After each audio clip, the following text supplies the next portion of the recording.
Assalamu alaikum. In today's episode, my guest and I talk extensively about the situation in Kashmir.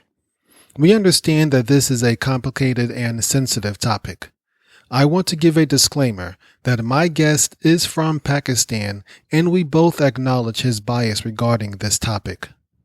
You should also know that while we are both history fans, we are not true historians. Please consider everything we say in that light.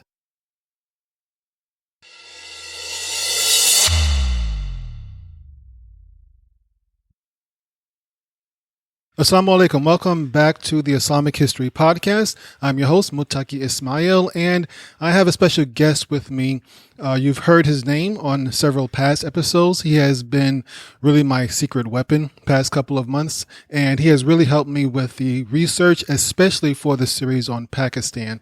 So I would like to introduce my friend, my brother, and I hate to say my researcher, but pretty much my researcher for the Islamic History Podcast, Brother Zulfiqar Sarosh. Brother Zulfiqar Sarosh, Assalamu alaikum wa rahmatullah. Wa alaikum assalam. Okay, so what I wanted to talk with you generally about Pakistan, though this is an open conversation. There's really, we can talk about anything that comes to mind, but I really wanted to cover a lot of the things that we didn't really get to cover during our series on Pakistan. So at the time of this recording, this is the day before Eid al-Adha. So that is Saturday, August 10th. So just so the audience knows when this is being recorded. And we know that just recently, India has announced that they're going to move the special status from Kashmir. And we're going to dive into that in just a moment. But before we even get into the news of the day, Brother Saroj, can you kind of explain why is Kashmir such a flashpoint historically between Pakistan and India? And I want to of course, the audience probably knows this. You are originally from Pakistan, is that correct? Correct, yeah. Okay. I'm from Pakistan. Okay. All right. Well, yeah. What is the thing with Kashmir? Why is it such a cause of strife between these two nations? So, Kashmir is actually it's a byproduct of the partition of India by the British. So what happened was that when the British decided to partition India into India and Pakistan, and one of the guiding principles was that the Muslim majority areas would form the state of Pakistan, and the rest of the country would become what is now India. So, but on that principle, there was easy for some of the provinces. That basically it boiled down to 5 major provinces in India, which was Northwest Frontier Province, which is now known as Khyber Pakhtunkhwa. It was Balochistan, Sindh, Punjab, and Bengal. Now, out of these 5 provinces, which were Muslim majority provinces in British India, Punjab and Bengal had a pretty significant non-Muslim population. I believe it was like 40-some%. And so what the British decided was that because of the significant non-Muslim population, we would divide these 2 provinces as well. Mm-hmm. Bengal was to be divided between the East and the West Bengal, with the East Bengal being a Muslim majority province going to Pakistan, which became East Pakistan, is now known as Bangladesh, and the West Bengal became the state of Bengal in India. As for Punjab, they also divided into East and West Punjab, the West Punjab becoming the province of Punjab in Pakistan, and the East Punjab going to India. It's now 3 or 4 different states within India. The problem here was that Kashmir was connected to Punjab, and Kashmir was what they call a princely state. Now, on the princely state, the rule was not that clear-cut. It was supposed to be at the discretion of the prince, keeping in view their geographic location and the size of the population. So essentially, most of the states most of the princely states that fell into Pakistan today had Muslim majority, but their rulers were also mostly Muslim. Kashmir was a special case. It was about 80% or more Muslim, but the ruler was a Hindu. Okay. Right. At the time of partition, it seemed like he was kind of, he wasn't sure exactly which way he was going to go, whether he was going to join India or Pakistan. Right. And the thing was, because his geographic location, if the partition was done right, and I'm going to talk about Kashmir would have been within the borders of Pakistan, or would have been disconnected from India by Pakistani land. So geographically, Kashmir was connected to Pakistan. Historically, culturally, religiously, most of the Kashmiris were Muslims. So it made sense for Kashmir to be a part of Pakistan. What happened was, when the British started dividing Punjab, they realized that if they did a simple district-wide, so each province was divided into districts, and the British said, you know what, let's divide it based on the districts. So they said the Muslim majority districts go to Pakistan and the Hindu majority districts go to India. When they divided that line, there was a province which was, sorry, not the province, a district. The district of Firozpur was going to fall into Pakistan because it was a Muslim majority district. Now, this district is important because the only road connecting India to Kashmir went through this district.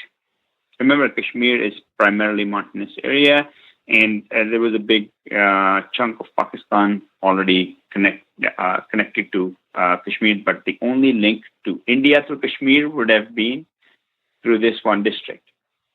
The British then decided, we will apply the same principle on this district itself. So each district in British India was subdivided into what they call tehsils. And this district, they decided, will give the Muslim majority tehsils to Pakistan and the Hindu majority tehsils to India. So kind of breaking away from the tradition or the decision that they had made. And the Muslim majority, when they started doing that, they realized, there is one tehsil, the Pathankot, which was going to go into Pakistan because the road to Kashmir was still going through it. They decided, you know what, we'll further divide this one tehsil so that the road to Kashmir goes through India. Eventually, the idea was that both India and Pakistan had some sort of a connection. India being just that one 10 years connection through the road, and Pakistan has a huge border between Pakistani Punjab and Kashmir.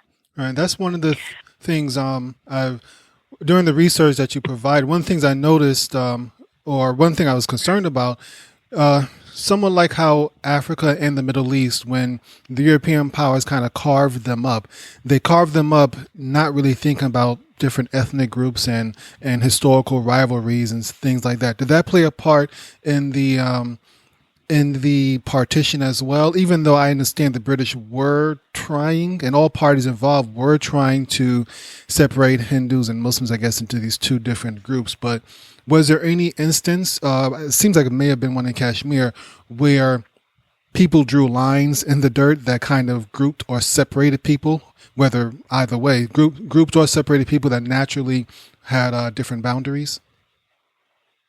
Not so much in India, because remember, with Africa, they actually carved up new countries in Africa. But in India, since this was already sort of an empire with some independent states, when the British took over, they pretty much kept that character. They did keep some of the provinces of the Mughal Empire, which they had taken India from. But remember, Mughal Empire itself was fractured by that time. So most of the states that they took over, the breakaway states, for example, Punjab was being ruled by Sikhs. They pretty much took all of Punjab and broke it up into Punjab and what is now called NWFP. Sindh, the state of Sindh, they kept as is, and they just created the province of Sindh out of it. And then also in the south, they pretty much followed the same rule. The province of Bengal, the Mughal province of Bengal, they played around with some of the boundaries, but not significantly, because all of India, remember, was still under British control. Right. And some of the princely states were either the breakaway states from the Mughal Empire, or they were what they called the large zamidaras, which is kind of like an autonomous state within the Mughal Empire, or some other breakaway empire, like the Sikh Empire had zamidaras. So they converted those into what they call princely states. And the princely states were as small as maybe a few square kilometers to the large states like Kashmir and Hyderabad. Okay, now you brought up a couple of different groups, which or regions, which also can sometimes be ethnic groups. I know Bengali is one ethnic group over to the east. Is Punjab an ethnic group or just a region? Is there no? Punjab is it is an ethnic group. Okay, so Punjabi is an ethnic group. Okay, and also Pashtun. I remember this from the War on Terror days of the early 2000s. There's a lot of talk about Pashtuns in Afghanistan, and I presume some of that also leaked over into Afghanistan. What are the in Afghanistan leaked over into Pakistan? What are some of the major ethnic groups in Pakistan? I think a lot of people don't understand that there are several ethnic groups in Pakistan. It's not one homogeneous nation, even though it may seem like that to a lot of Americans or people who are from there. But what are some of the ethnic groups in Pakistan?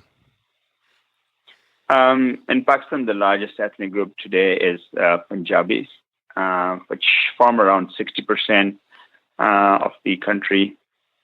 Then there's the Sindhis, which speak a language called Sindhi. Punjabis speak primarily Punjabi. The Pashtuns or the Pakhtuns or the Pathans, they're the same name for the ethnic group, which you refer to as Pashtuns. That's another ethnic group. They typically live along the Afghan border. And then there's the Baluchis, which live in Balochistan, primarily along the Iranian border and bordering the Arabian Sea. And those are the four major groups. Then there's also the Muhajirs, which are basically the immigrants from India after the partition. A lot of Muslims migrated to Pakistan. Mm-hmm. And their children are today known as the Muhajirs for the obvious reasons. Okay. Was your family a Muhajir family? Do they also? Yes. Okay. They migrated. Okay. What part of India were they originally from? They're from a region called United Provinces, or UP. Okay. Now it's called Uttar Pradesh, or the northern province in India. Okay. Is that where the Muhajirs? So is that UP? Is that where Deoband University and Aligarh University? Is that where those are? Those two schools are? Right. Okay. Correct. That's where those schools are. Okay. So most of the ethnic groups are based on languages, like the Punjabis speak the Punjabi language. There's Sindhis speaking Sindhi language. Most of the Muhajirs speak Urdu. There are some other smaller groups in Pakistan as well. Like towards the north is the Chitralis. The Kashmiris themselves are considered distinct from the Punjabis, although the the Kashmiris, mostly in Pakistan, have adopted a lot of Punjabi culture. Then there's some other smaller groups as well in Pakistan. But these are the five major groups. All right, going back to the Muhajirs, what is the Muhajir is the I guess the label that were given to them after they moved from India to Pakistan. So for you, for instance, what was your original ethnic group, or what are some of the? It seems that the Muhajir could basically be many different ethnic groups, just have the label of Muhajir, unless I'm misunderstanding it. Yeah, no, that is correct. Most of the Muhajirs are from currently the people who call themselves Muhajir. They speak Urdu, but technically a lot of people moved from East Punjab into West Punjab. Because they're the same ethnic group, people still consider them as Punjabis, but they're Muhajirs, and a lot of them consider themselves Muhajir too. There were people from Rajasthan, UP, pretty much all of India, Bihar, pretty much all of India. But a lot of those people did speak Urdu, but there were people who speak Gujarati or some other language. Okay, and Urdu is considered the national language of Pakistan. I don't know if it's officially their official language, or is Urdu just the most common language in Pakistan? It's actually one of the official languages, along with English. English is the language of the courts and all the official communication, but Urdu is also considered the official language. It is also the lingua franca nowadays in Pakistan. Okay. Since the independence, because of its status, a lot of people now have to learn Urdu. I would believe a big majority of Pakistani people doesn't matter which group they belong to, they do speak Urdu. Okay, so songs, popular music, movies, and stuff like that, if they're not in English, they'll generally be in Urdu? Yes. Okay. But there's a large number of Punjabi movies and Pashtun movies out there as well. Okay. And songs. Okay. So I will take it that most Pakistanis speak at least Urdu and English, and probably a third language as well? I would say most Pakistanis speak Urdu and their some other language like Punjabi or Pashto or whatever. Most of the what I would call educated class, they also speak English as well. Okay. Are there any is there any sort of ethnic strife? I really don't hear about that much. We hear, there's always, some bad news coming out of Pakistan, but usually it's along lines of religion and not really ethnic strife. Is there any underlying ethnic conflict that doesn't really make it into the news in Pakistan, or is it generally, does everyone pretty much get along? There have been significant ethnic tensions, although of recent times, maybe in the last 10, 15, 20 years, they have simmered down, but the tensions are there. Currently, the biggest flashpoint along ethnic lines in Pakistan is in Balochistan, where there is a movement to create an independent state of Balochistan, which the government of Pakistan actually believes that it is being funded from India and through their porous border into Afghanistan. Okay. Well, going back to the partition, in some of the notes you sent me during our research, well, most of your research, but during the research, you mentioned how the partition was poorly handled. Do you believe, I guess, the drawing of the constant divisions and then divisions within divisions that the British tried to do, is that part of the reason it was poorly handled, or did you mean something else? That is part of the reason. But the main thing was the British were very hasty with the partition. So the original plan was to partition India in June of 1948. Mm-hmm. But in January, I believe January or February of 1947, they switched the Governor General and the new Governor General Mountbatten, Lord Mountbatten.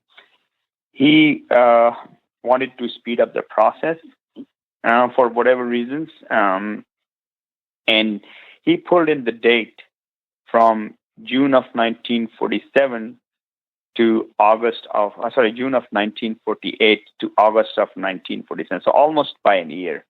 And he announced that somewhere in June. So he only gave a couple of months for people to prepare for a partition, which they thought was going to take next year.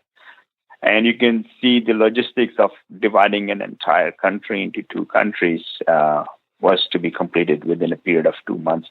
In 2 months, you cannot even do that analysis of what is actually required to be done.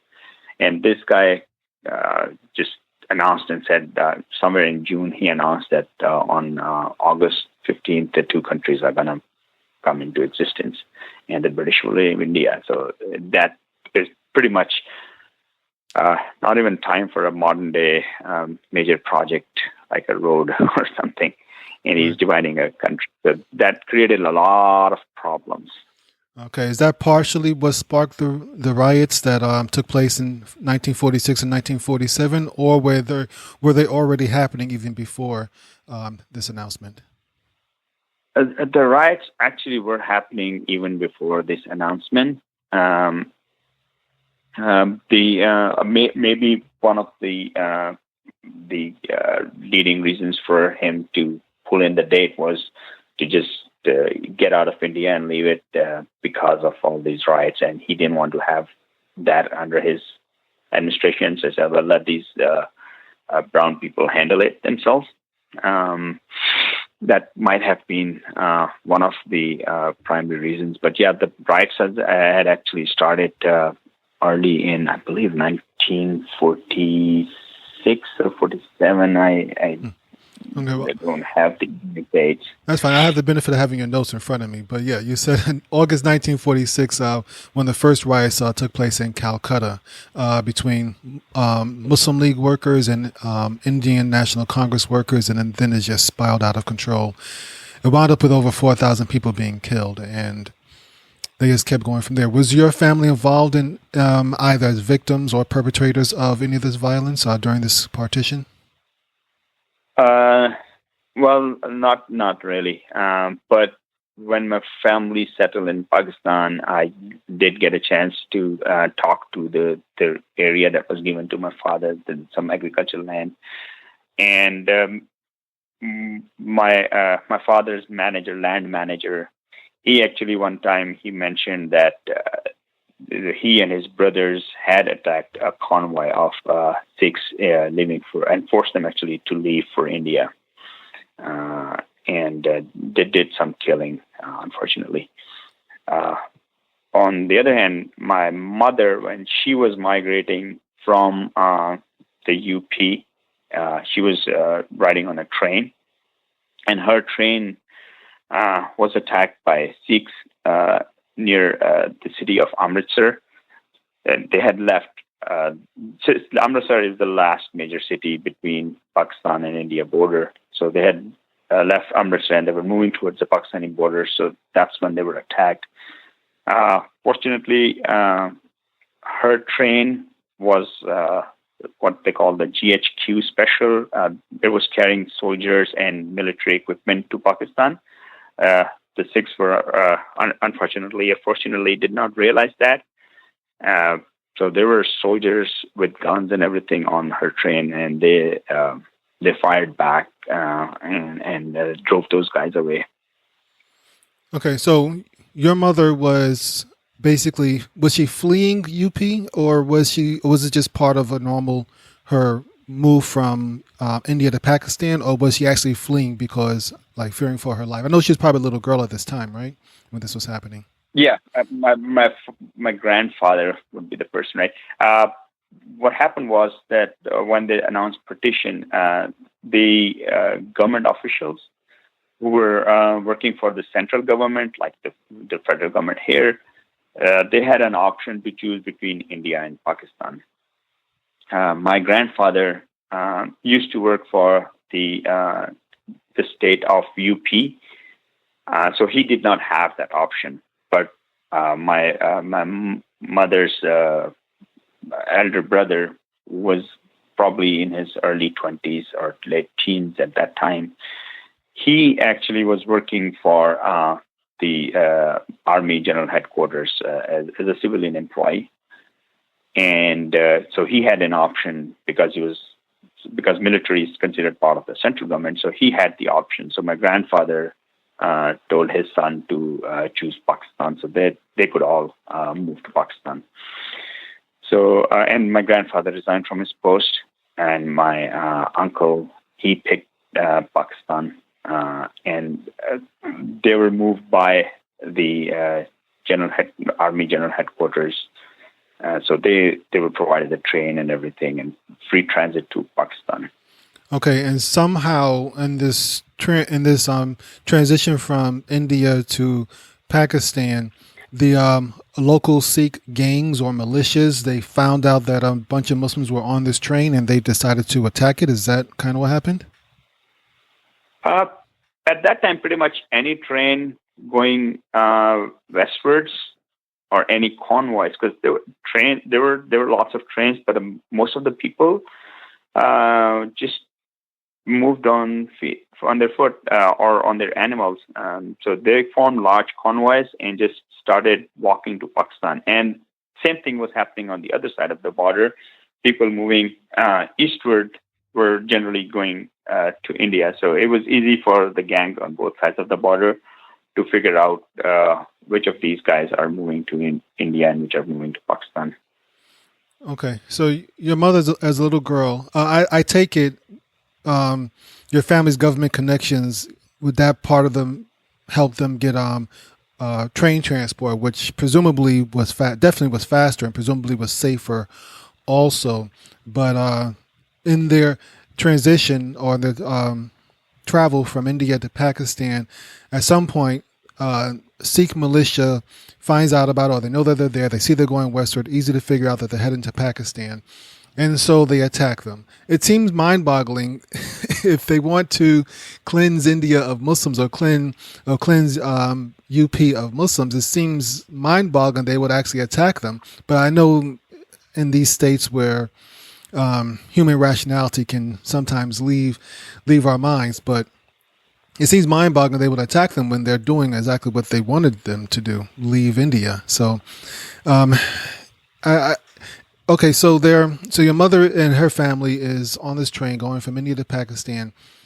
The Sikh militia attacks them. Do you know? I know you weren't born yet, obviously, but do you know the Sikh militia? Would they attack with guns or with hand tools, or was it whatever they could pick up, or how was the What do you know about the Sikhs that were attacking them?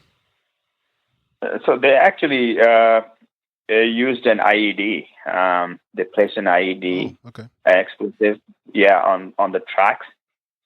So as the train was passing, the engine of the train exploded, and then. But the way they had built the train was the engine, followed by the cargo trains or the cargo cars. Then it was the passenger cars. So when that IED exploded, the engine was destroyed, and the whole train kind of started turning. Tilting to fall down, and luckily the chain links between the chain links that they have between the cars, the chain links between some of the cargo cars or maybe the cargo and the passenger cars, but some of the chain links broke, and all the or most of the cargo cars were toppled, but the rest of the train straightened itself. So now you have a train with just the cars standing on the road on the track, and then you have a bunch of destroyed cargo cars, and a destroyed engine and a destroyed track, of course. And when that happened, there were Sikhs who were hiding in the bushes nearby.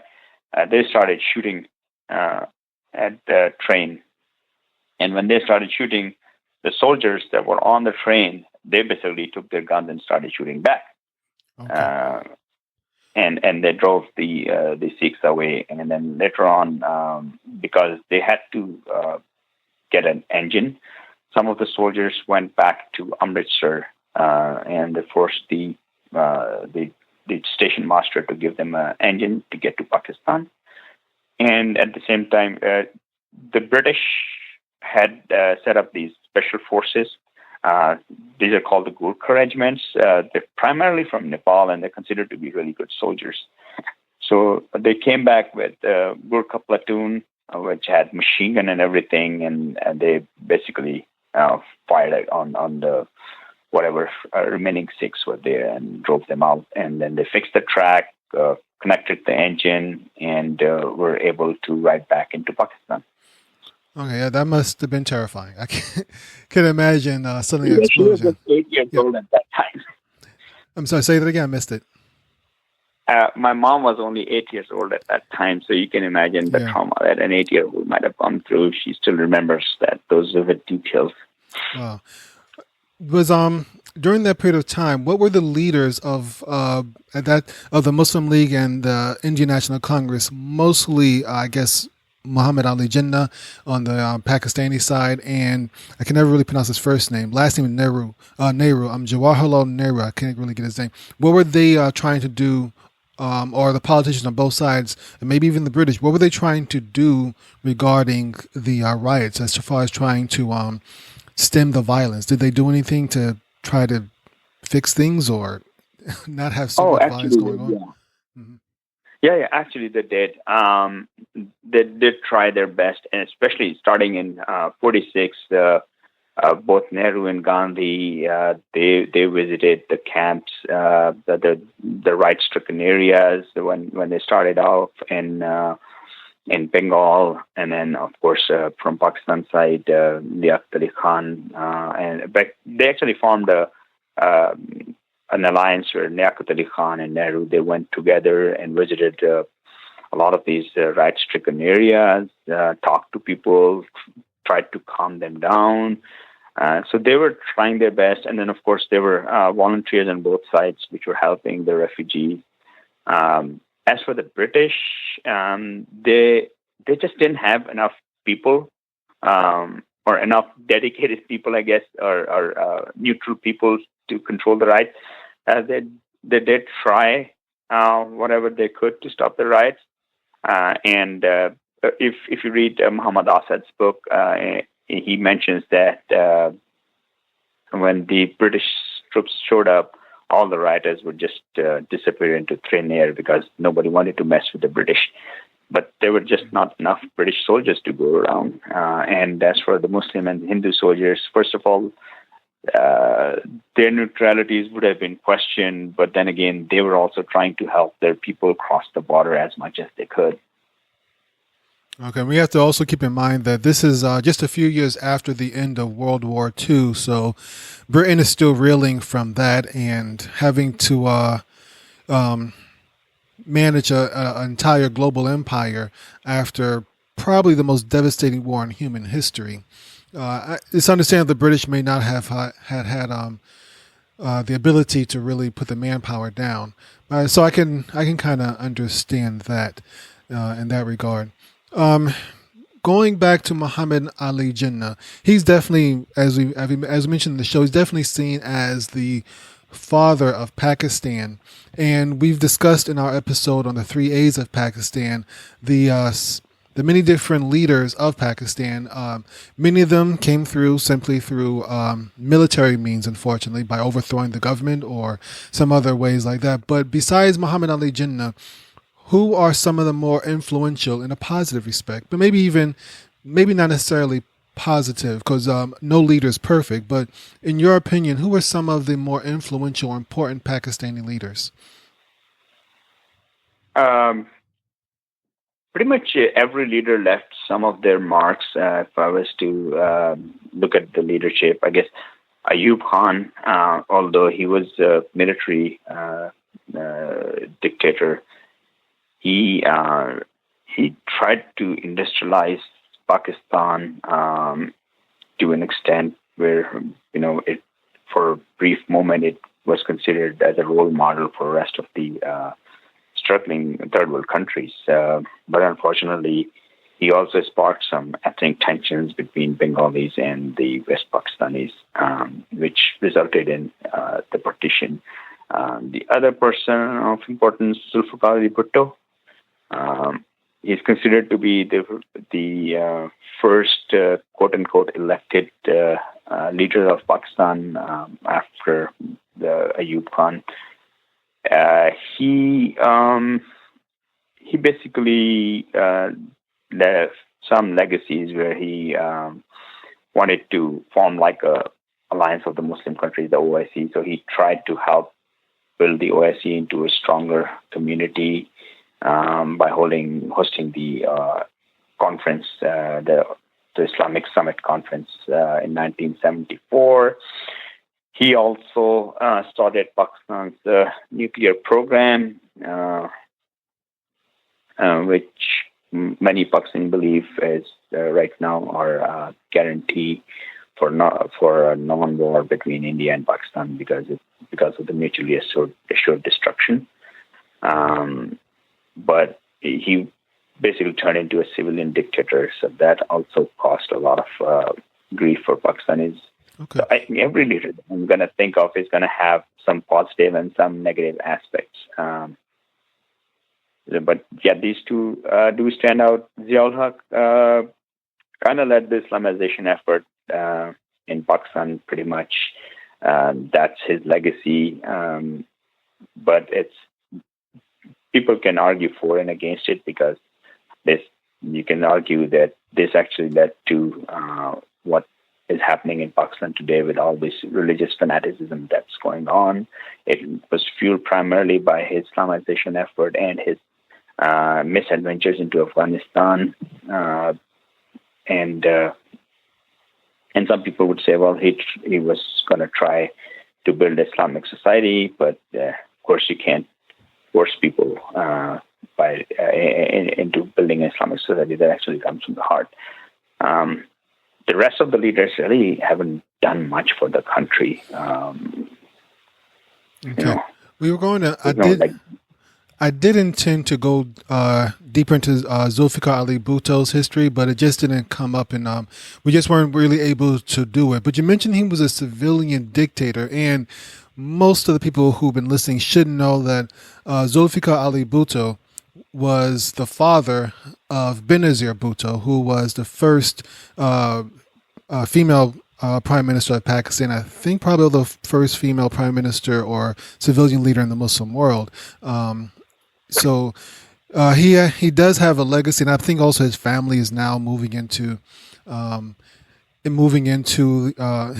his grandsons, I believe, are also moving into political leadership. But why do you say he was and so people who aren't familiar with the history of Pakistan, I got to try to frame it.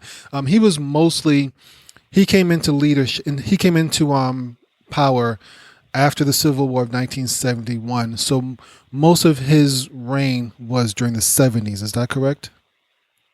Correct, yeah, from 1971 to 1977. Okay, why do you say he was a civilian dictator, though?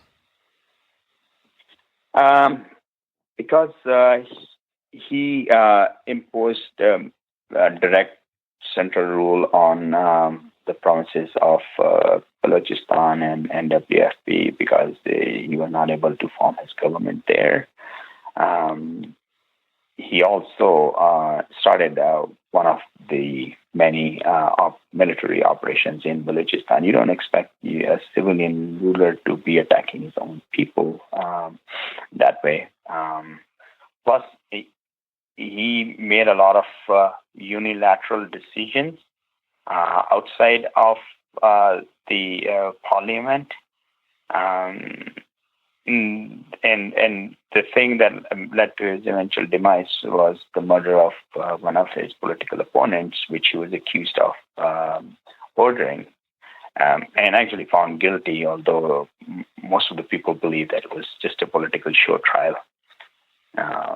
So in that sense, I would call him a civilian dictator, sorry. And initially for the first few months until, I guess, maybe a year, after he came to power, until the Constitution of Pakistan came into force in August of 1973, he was technically the martial law administrator. So he was actually a real civilian dictator, even by law, from 1971 till 1973.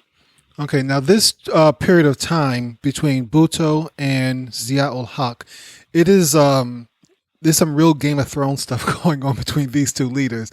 So as I was reading their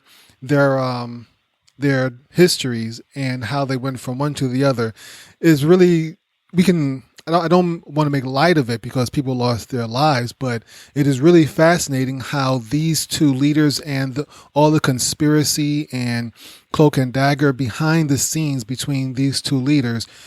First, Zulfiqar Ali Bhutto, he chose Zia-ul-Haq as his, I don't know the exact term, but Zia-ul-Haq was Bhutto's basically general in command of the entire military. Is that correct?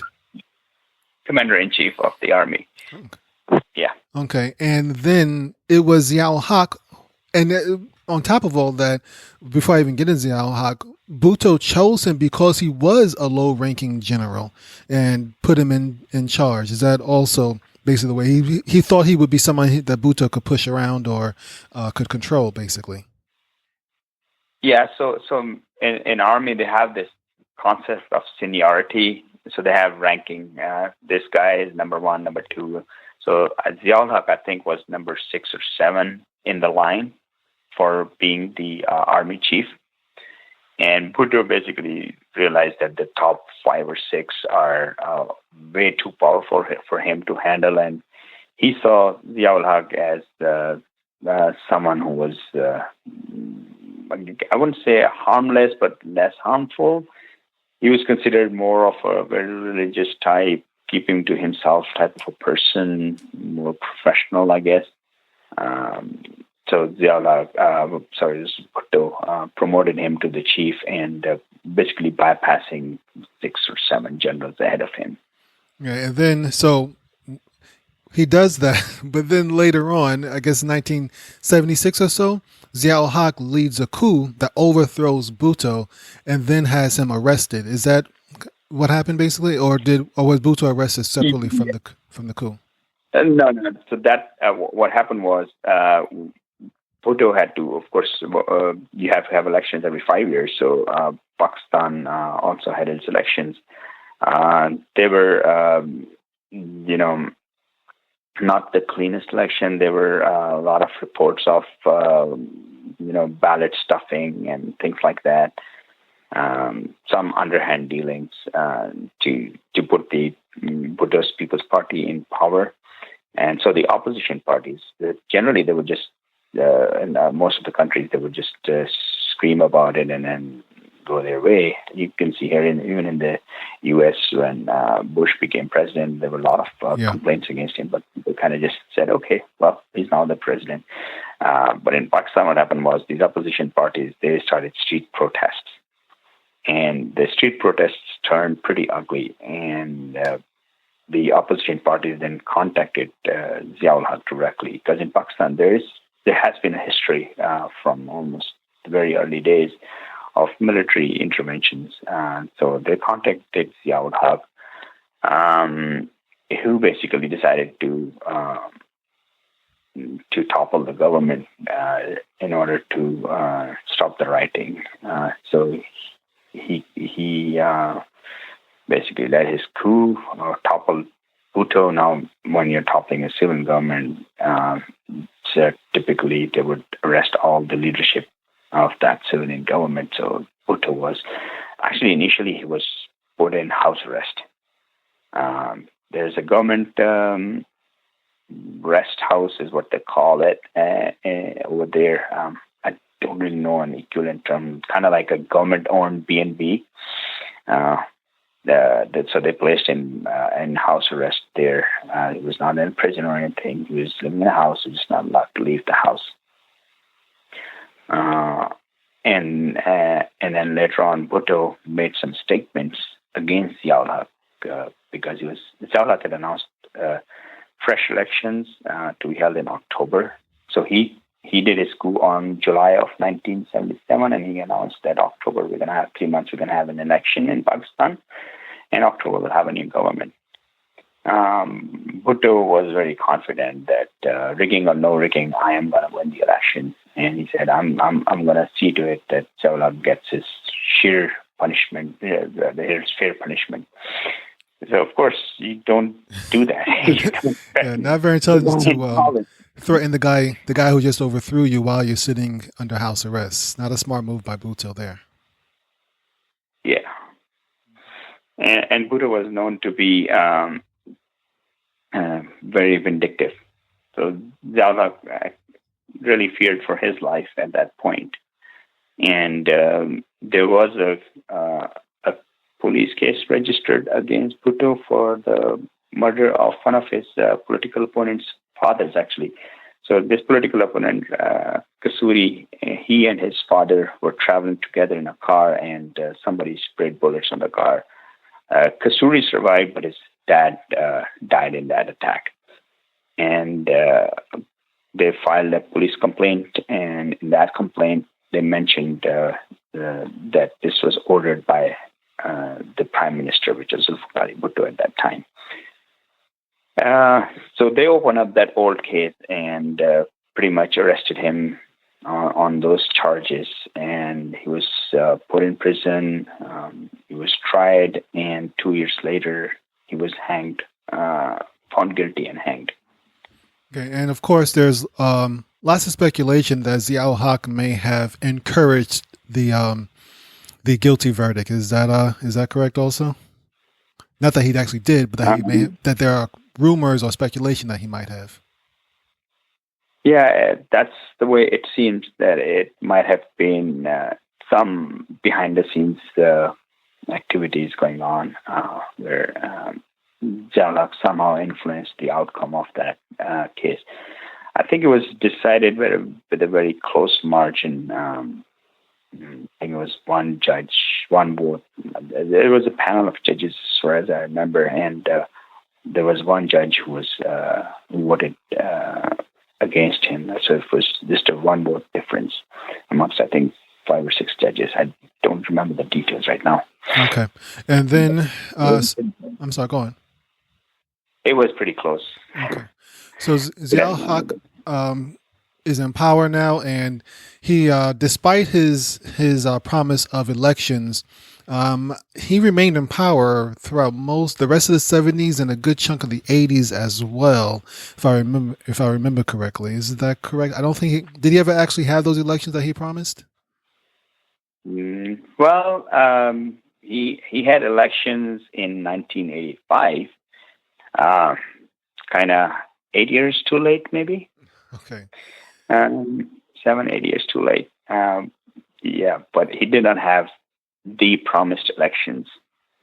Okay, and so then Zia-ul-Haq, he gets mixed up with the Cold War between the U.S. and the Soviet Union, becomes a middleman between the United States and the Afghan Mujahideen, and he also, well, we've been into a lot of that in one of the previous episodes, the 3 A's of Pakistan, and he begins to Islamize the country, begins to bring in what he considers Sharia law, or to a certain extent, there's lots of problems with that also, how he brought it in, and we won't get into all the details of that. But the next big, I guess, conspiracy was his own death, and the fact that he was on I believe a C-130 plane or a military plane that went down and crashed. And there's lots of rumors and speculation about that also, particularly in, I think it was in 1988 when he died.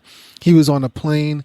He wasn't supposed to be on the plane, and there was no black box pulled out from the plane when it crashed. And it was the eyewitnesses to the disaster where they discuss how the plane was nosediving, then pulled up, and then nosedived again. There's a lot of strange things around that also regarding his death as well, if I understand correctly.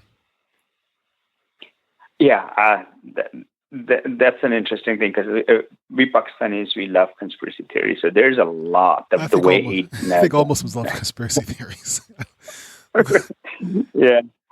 So the way Zia-ul-Haq died did create a lot of conspiracy theories in a country where conspiracy theories are on second habit. He was actually, he had gone to inspect the new, Pakistan was planning to buy M1 Abrams tank from the United States. And he was in Bahawalpur. There's a desert area in Pakistan, Bahawalpur, where he was visiting to look at a demonstration of the tanks. And he had with him the U.S. ambassador to Pakistan and the U.S. military attaché to Pakistan.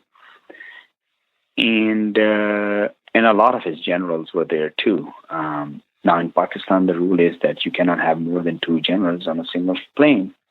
But the conspiracy theory, I guess, or I don't know, maybe it is the fact that Zia-ul-Haq was very paranoid about his own generals and about the CIA, and he made sure that all the generals accompany him on the flight and on the flight back, and he made sure that the U.S. ambassador and the U.S. military attaché also accompany him, and to make sure that either the CIA or one of his own people don't try to shoot down his plane or whatever. Now his army chief at that time, the second in command, General Mirza Aslam Beg, he had traveled there on his own plane, and rumor has it that as they were leaving, Zia-ul-Haq invited him to join on his C-130. But Aslam Beg told him that he had some other business to attend to, so he would go on his own plane. So Zia-ul-Haq went on his C-130, and Aslam Beg went on his own plane. And I believe it was Aslam Beg's pilot who reported that the plane had been shot down, but my memory is not that good at that point right now. But his plane went down soon after takeoff. And then I believe Aslam Beg's plane actually flew in that area and saw the wreckage, and they called in the emergency forces. Basically, Zia-ul-Haq died along with a number of senior military officials, the U.S. ambassador, and the U.S. military attaché to Pakistan in that C-130 crash. The causes for that still not very clear. There's a lot of conspiracy theories around it. Some say that there was a bomb on board which exploded. Some say that a poisonous gas was let loose on the plane. It put everybody to sleep. Some say that there was a hijacking attempt which went bad, but nobody really knows. And of course, there's always the investigation done by I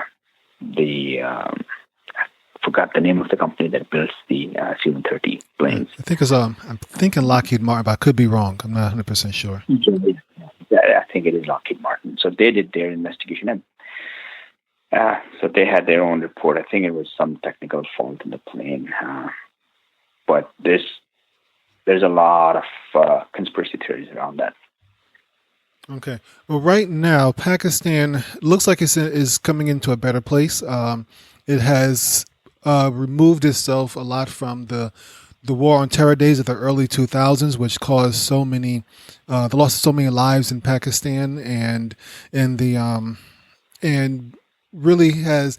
I'm just going to be honest. When I talk to my colleagues, my coworkers, basically at work, and I talk about this research I'm doing in Pakistan, many of them, their opinion of Pakistan is a negative opinion. And this is, I'm in Atlanta, United States, and most Americans have a negative opinion about Pakistan. At least I'm just speaking anecdotally. I haven't done any real surveys or anything like that, but I don't think it's any secret. I think most people would understand that. Most Westerners and Americans in particular, they see Pakistan as being medieval or being backwards, and they have lots of negative thoughts about Pakistan. What is, and of course, these things are colored by our media. Our media doesn't really portray any of the good parts of Pakistan, but what is, in your opinion, as a Pakistani living in the United States and someone who's been here for many years, and you know both countries very well, What do you believe are some of the misconceptions that Americans have about Pakistan, and how would you like? What can alternative stories or alternative information can you give us about the misconceptions we might have about Pakistan? Yeah, actually, it's a lot of mistrust between the two countries. So you mentioned that a lot of Americans have negative opinion. The feeling is somewhat mutual. And if you go to talk to people in Pakistan, a lot of people have a negative opinion, but over there it's more of a betrayal. So what happened was Pakistan has been a U.S. ally since pretty much it's right after its independence. Our first Prime Minister, Liaqat Ali Khan, he actually visited the United States. At that time, he had invitations from both Moscow and Washington, and he chose Washington over Moscow. So that pretty much placed Pakistan squarely in the U.S. camp. Pakistan in the early 50s was also signatory to some defense agreements. There was one called CETO. There was another one called CENTO. Pakistan allowed the U.S. to have bases in Pakistan. If you remember the famous U-2 incident, where a U-2 plane was crashed or shot down over Russia. Right. U-2 plane actually took off from Pakistan. So there was a U-2 base in Pakistan, the 50s or 60s, I think it was in the 60s. So being very close allies, Pakistan also helped close the bridge between the U.S. and China. If you remember, I'm forgetting the name of the foreign Secretary of State who came to Pakistan, and then he flew from Pakistan to China. So the world was told, oh yeah, he's visiting Pakistan, and then he slipped into China. So Pakistan facilitated that as well.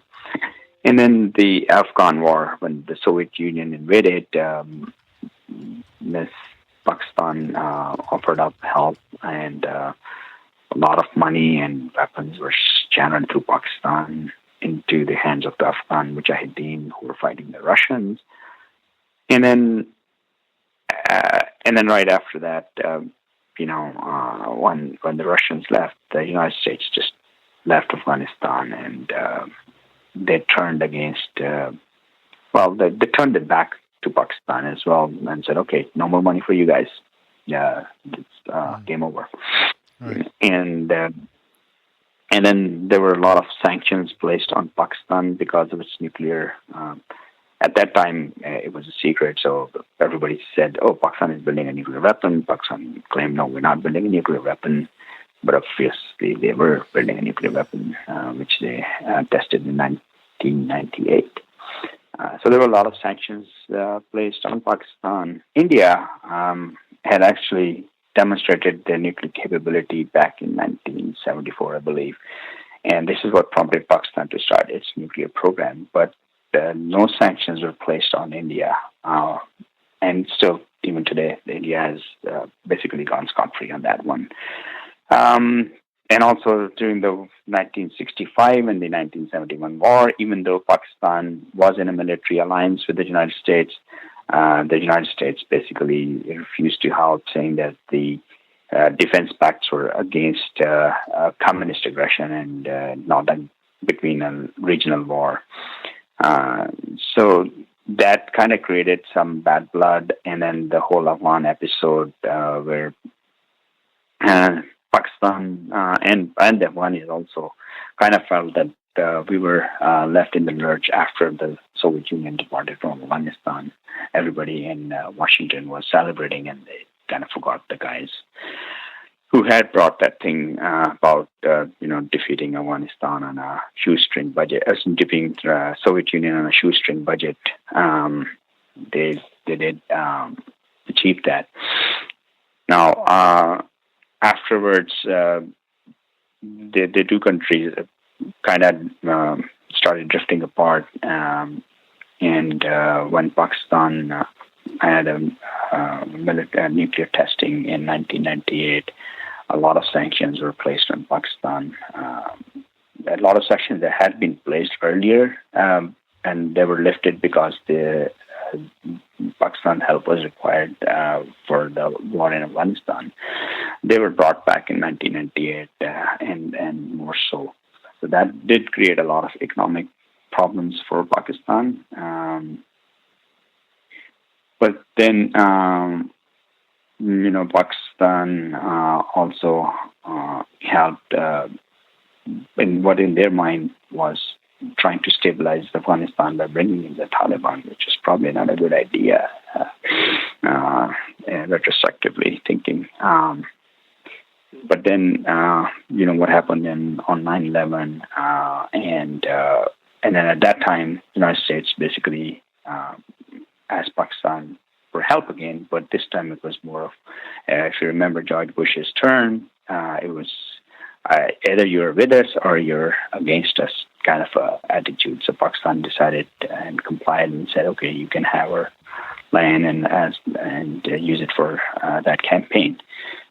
But somehow that narrative was built that Pakistan was supporting terrorism, even though at that time, there were several bases in Pakistan which were given over to the U.S. forces, right. And they provided passage and everything for the attack on Afghanistan, and so Pakistan was an ally at that time, but was still seen as the supporting. Even today, recently when Imran Khan visited Washington, I think 2 weeks ago, Trump, during their meeting, he mentioned that, in the past, your governments have shown a two-phase where they're supporting the Taliban and they're supporting us as well. So that narrative is there. I'm just going to leave it at that because really nobody knows what's the reality. Right. So Pakistan has actually sacrificed quite a bit in fighting America's wars, whether it's the Soviet Union in the 1980s or it was the Taliban in the 2000s. A lot of that has spilt over, and Pakistan has suffered a lot in loss of both blood and capital in trying to dealing with the aftermath of these American wars. I don't really remember much about the Soviet-Afghan War. I was a little boy during most of this time, very young, but I remember a lot regarding the War on Terror of the early 2000s and the war in Afghanistan. And I remember hearing constantly on the news, Pakistan's military was fighting against either the Taliban or different groups allied to the Taliban or different militant groups. And there was thousands of Pakistanis lost their lives in trying to, in assisting with the war on terror and going in this battle. And a lot of people don't realize the sacrifice that Pakistan made as far as the loss, perhaps proportionally. Pakistan has probably lost more than the United States has. If you take in proportion the number of people who are killed in Pakistan according to its population and the amount of money that it has spent in trying to secure the northwestern frontier province. I can never say the actual name of it. I can never actually say the... It's not actually called Khyber Pakhtunkhwa. They made it difficult for you. Yeah, I can't really pronounce it, but I can't ever say it. But that region, that mountainous, porous region that all the news pundits talk about between Afghanistan and Pakistan. Pakistan has lost quite a bit as far as both, once again, blood and capital in this battle. How's it going right now in this region? Is this kind of settled down now? We don't hear it as much in the news anymore. Is it okay now, or is it still a flashpoint? So first, to just talk about the loss. When Pakistan's Prime Minister recently visited, Trump mentioned something about losing 2,000 American lives in Afghanistan, and Imran Khan said, well, don't forget the 70,000 Pakistani lives that were lost in the war on terror. So there's actually a number there, 70,000 people lost their lives. Doesn't include the people who were left homeless, the people who lost a leg, injured seriously, And then the economic part, Pakistan currently has $100 billion loan, which they're trying to repay. And it's not easy because the people are give loans. I think it's an international loan shark business, which Pakistan has got a. Yeah, there are always strings attached. Exactly, and then this whole conflict has pretty much affected a lot of the industry in Pakistan. So that's the negative part. Now, on what's going on today, most of the militants have been quietened. There was a big uprising in the Swat Valley in NWF. Well, now it's called Pakhtuns, KPK. There was a big uprising there in the mid 2000s and 2007-8 or something like that, which was put down by the military, and then they also operated in the mountainous region along the Afghan border. So a lot of those militants have been, I hate to use the word, but neutralized, I guess.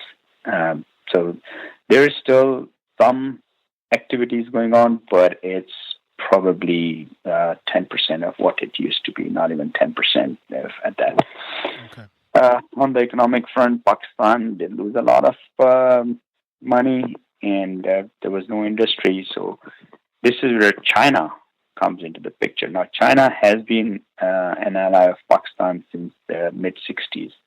So this is an interesting triangle where you have Pakistan, China, and U.S. So Pakistan is allies with China, and Pakistan is allies with the U.S., which is kind of a strange relationship. But now, you might have heard of the China's Belt and Road Initiative. Yeah. Where they're spending billions of dollars around the world to create a trade network. Now, Pakistan is part of that Belt and Roads Initiative. In Pakistan, it's called CPEC, or China-Pakistan Economic Corridor, so CPEC, pronounced CPEC. And China is investing very heavily in Pakistan. They're building a port city of Gwadar. They're building major highways to Pakistan, telecommunication networks to Pakistan. But of course, all of that is not going to come for free. It's all, long-term loans, I believe. Okay. So, but what Pakistan is getting in return is the promises of some economic prosperity, and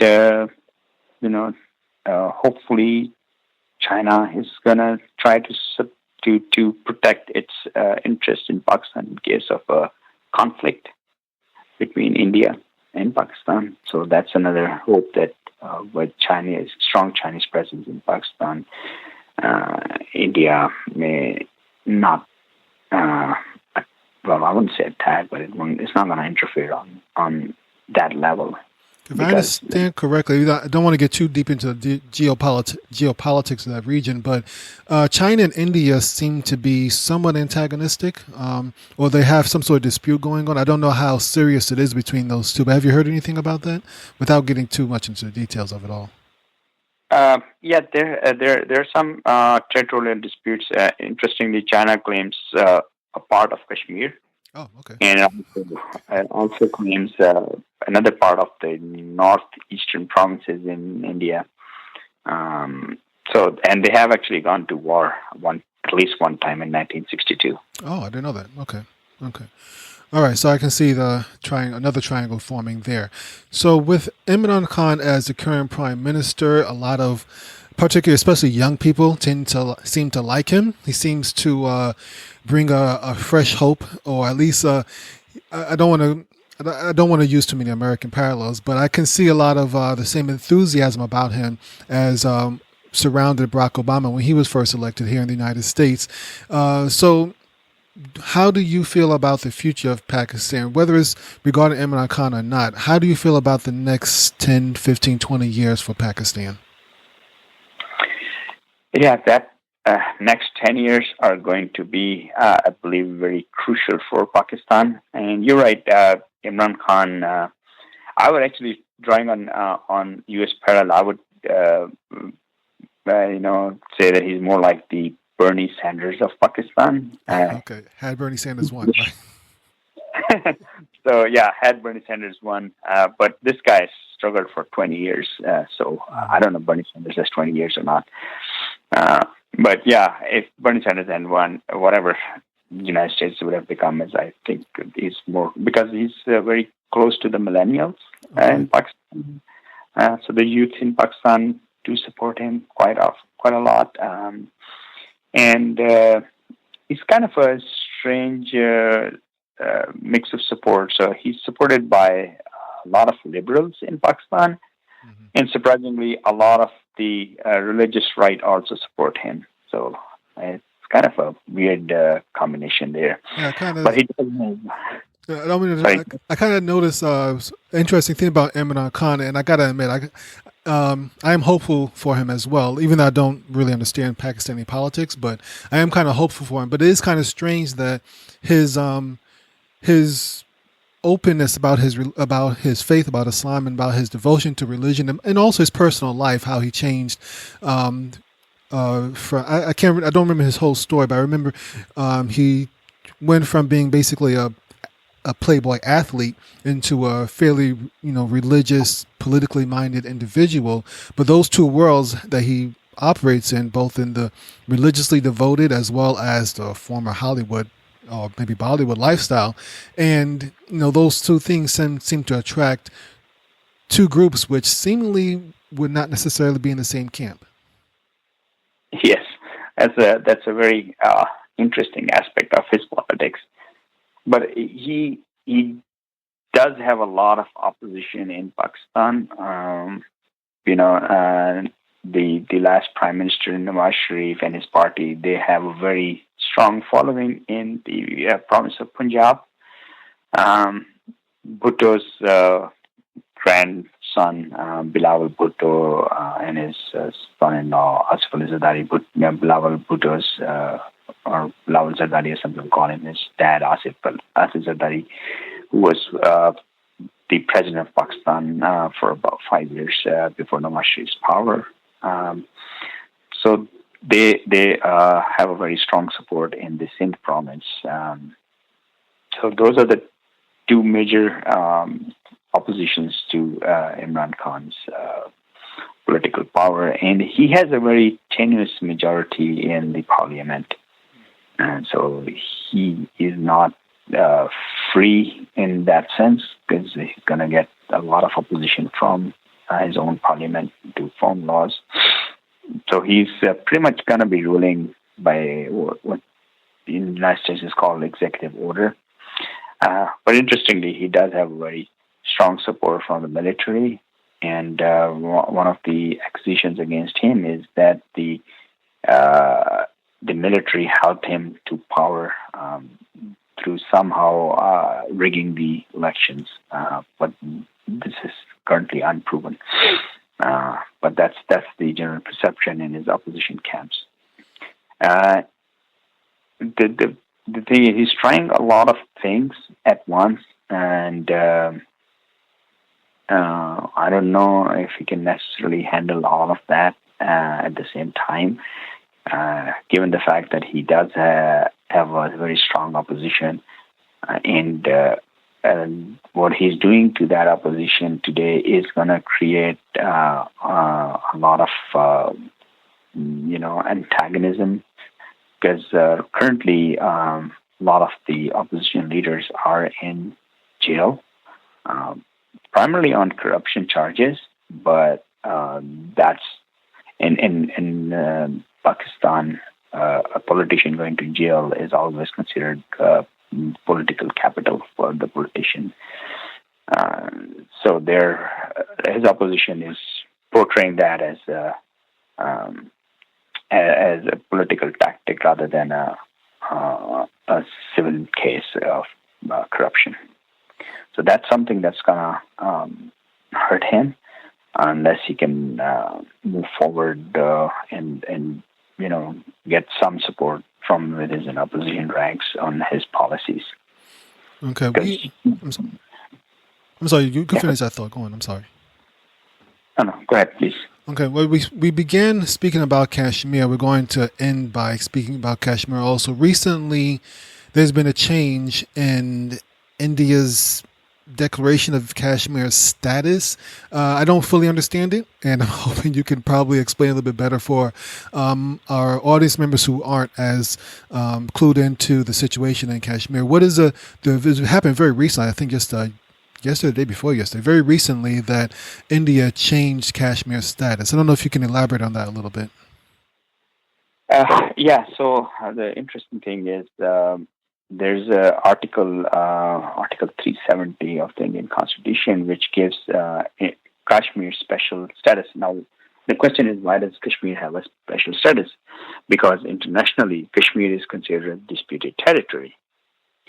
Right, and there's United Nations resolutions on Kashmir dating back to 1948, which basically say, well, this is a territory disputed between India and Pakistan, and the will of the people of Kashmir should be exercised through a referendum, giving the people of Kashmir the right to choose between India or Pakistan. So, because of the disputed status of the Kashmir territory, Indian Constitution actually built in this special status for Kashmir. Now, from what I understand, and I haven't really read that Constitution, that special 370, Article 370 myself, but I've read some commentary, so I'm speaking from a little bit of an ignorance on that one, but from what I understand, it ensures that no non-Kashmiri can settle in Kashmir, meaning they cannot buy land, they cannot vote in the elections. If a non-Kashmiri comes and settles in Kashmir, whereas in India, or even Pakistan, even in the United States, right? If I move today from Austin to Atlanta, I would automatically become a voter in Georgia, right? And be considered a Georgia resident. I will be given a Georgia driver license, right? You pretty much have to. you kind of sure. You have to get a license with that. Yeah, you were forced to get a Georgia license, but not so for the case of Kashmir. So if a non-Kashmiri moves into Kashmir, he cannot become a resident of Kashmir, which means he cannot. I believe he cannot even buy land over there. But pretty much he's not going to be considered a Kashmiri resident. He would still be considered the resident of whichever state he came from. And that was to protect the demographics of Kashmir. Because the United Nations said, well, let's let the people of Kashmir decide. Well, if you dilute that demographic by bringing in people from the other states, then the whole premise of the 1948 resolution is going to be incorrect. What Modi's government has done is they've taken away that special status without giving Kashmir the right of the full state. So there's more like the territory, I think. I'm not really sure what they've turned it into, but pretty much they have taken away all those safeguards that were provided by the Article 370 of the Constitution. Okay. And then they have broken up Kashmir into two separate sections. One is called Ladakh, and the other one is called Kashmir. Ladakh has become an autonomous area under direct central government rule, and Kashmir is also kind of like a area within controlled by the central government. So the thinking, again, it's more of a conspiracy theory thinking, I would say at this point. We have to see how things pan out. But what most people are saying is that the plan by the Modi government, but taking a step back, the Modi government, and they actually declare that we are Hindu nationalists. So that's kind of like the Indian version. And I'm Pakistani, so I am going to be biased. So sorry for... It's fine. It's okay. So, to us, being a Pakistani and a Muslim, that to me is more of like a Nazi party in the 30s. You remember, Hitler did not come through a coup. He was elected to power. Right. And he also did a lot of steps in the early days where he changed the status of the Rhineland, which is a demilitarized zone. But Kashmir is highly demilitarized, but it was a special constitutional protection that was given to Rhineland, which he ended, and he moved troops into Rhineland. I see some parallels between that and what Modi has done. Modi is also a Hindu nationalist. They are openly against occupying Kashmir. In favor of occupying Kashmir. And what people are saying is now with the special status gone, they're going to try to push the Muslims of Kashmir into Pakistan through persecution and other actions. And they're going to try to settle in Hindus from the other areas of India into Kashmir. Now, because now they would be, with this article now, they would be able to take up residence in Kashmir. They would be able to buy lands in Kashmir. They would be able to vote in the elections. So within 10, 15, 20 years, I don't know how long, the demographics are going to change significantly to where even if the United States somehow forces India to have a referendum in Kashmir, it's going to go in favor of India. At this point, we don't know if we hold a referendum on the issue of Kashmir in Kashmir. The original referendum was supposed to be whether you want to choose between Pakistan and India. There's a lot of Kashmiris who say there should be a third option to become independent. From what I've heard, a lot of people actually say that that option is a very strong option. And if that is thrown into the ballot, you never know where the elections are going to go. Kashmir being a very strong Muslim population even today, I think it's like 60-some%. There is a very strong possibility of if you have a referendum with just India and Pakistan, there is a strong possibility that people will vote in favor of Pakistan. If you throw in independence, then it could lead to that as well. But with this, if you change the demographics to where you have a Hindu majority, all you have to do is go from 60% to 45% Muslim population, and all of a sudden you hold a referendum, and it will gonna be pro-India referendum, right? So this is how people in Pakistan are perceiving it. Currently, Kashmir is shut down. They have shut down all communication. No cell phone, no internet, and no communication. All the tourists have been asked to leave. The entire leadership of Kashmiri people is in prison right now. They were initially put on house arrest, and within 48 hours they were moved to jails. And the Kashmiri chief minister, Mehbooba Mufti, who was actually a very pro-Indian chief minister, and her family was, known to be pro-Indian. She recently issued a statement which kind of sounded like, well, I think we decided our decision to support India was wrong. We should have supported Pakistan back in 1947. Mm-hmm. Okay. There's from what I can understand, from what you're saying is that there is a potential if this continues to, if we want to take one potential road of thinking, that Kashmir may become, even though it's much different in geography and ethnic makeup and a lot of differences here, that it could become a lot like how parts of Israel are contested between Israel, the Israelis and the Palestinians, where you have Israeli settlements that give the central government of Israel a foothold in traditional areas that were meant for Palestinians.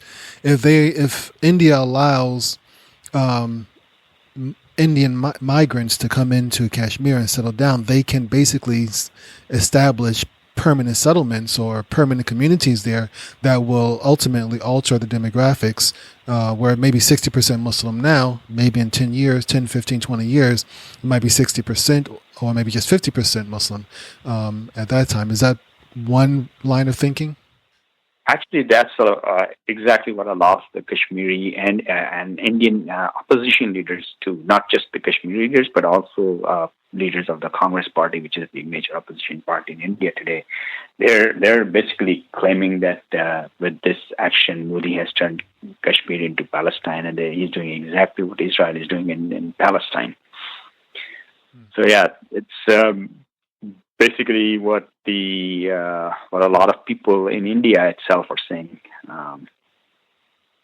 and that's a real fear that it could turn into like a West Bank, where there's a lot of Indian settlements alongside the Kashmiris living there. All right, and that, of course, could also lead to more violence just between the two communities, even without any interference between the governments. Just those two communities could start clashing. I don't know if that's happening already in Kashmir, as it is without any interference from either Indian or Pakistani governments. Do you know if there's any internal conflicts or clashes between Muslims and Hindus living in Kashmir? I don't want to go down another road, but I'm just another question that came to mind. I just want to ask that real quick.